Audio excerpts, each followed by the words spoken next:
অপ্রতিরোধ্য দুর্নীতি, রাজনৈতিক প্রভাব আর জবাবদিহিতার ঘাটতি দেশের অর্থনৈতিক শাসনে বড় চ্যালেঞ্জ বলে মনে করেন বিশিষ্টজনেরা। Centre for governance studies CGS এর সংলাপে তারা বলেন, ব্যাংক খাত স্থিতিশীল না হলে অর্থনীতি বড় ঝুঁকিতে পড়বে। আদিত্য মামুনের রিপোর্ট। বিদেশ থেকে দেশে রেমিটেন্সের টাকা আসে নিরাপদে, তাই আজই আপনার আপনজনকে বলে রাখুন, রেমিটেন্সের টাকা যেন শুধু নগদেই পাঠায়। রাজধানীর সিরিডাপ মিলনায়তনে সেন্টার ফর গভর্নেন্স স্টাডিজের এই নীতি সংলাপ। উঠে আসে ব্যাংক খাতে খেলাপি ঋণ খেলাপিদের প্রভাব এবং নিয়ন্ত্রণ সংস্থার দুর্বলতা সহ সার্বিক খাতের অবনমনের দিকগুলো।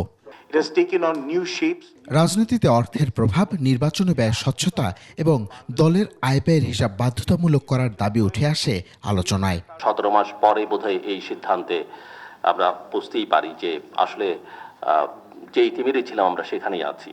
কর ব্যবস্থার দুর্বলতা, কর ফাঁকি ও হয়রানি বন্ধে প্রশাসনের জবাবদিহিতা নিশ্চিত করার আহ্বান জানানো হয়। শ্রমিকদের স্বার্থটা যদি আমরা একদম ডিরেক্টলি লিংক আপ করতে পারি, তাহলে কিন্তু সাধারণ মানুষ এই করের টাকা থেকে উপকৃত হবে, কর ছাড় থেকে উপকৃত হবে। সুশাসন নিশ্চিত করার আগে সুসরকার গঠনে গুরুত্ব দেন রাজনীতিকরা। জনপ্রতিনিধিদের জনসম্পৃক্ততা বাড়ানোর তাগিদ উঠে আসে সংলাপে। ভালো মানুষজন যদি এমপি যান, তাহলে আমরা ভালো পার্লামেন্ট পেতে পারতাম এবং আমরা একটা ভালো সরকার পেতে পারতাম, কারণ সরকারকে জবাবদিহি করা যেত।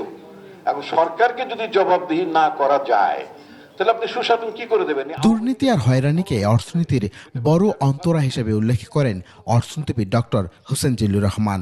আমলাতন্ত্রকে নিয়ন্ত্রণের বদলে আরও ক্ষমতায়িত করার অভিযোগও করেন তিনি। কারণ দুর্নীতির অন্যতম উৎস হচ্ছে হয়রানির সুযোগগুলো।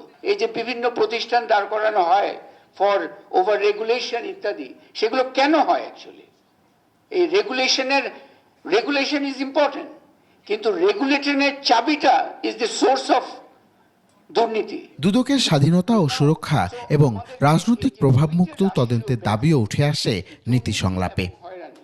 এই দুটাকে সমগুরুত্ব। আদিত্য মামুন, 21 টেলিভিশন, ঢাকা।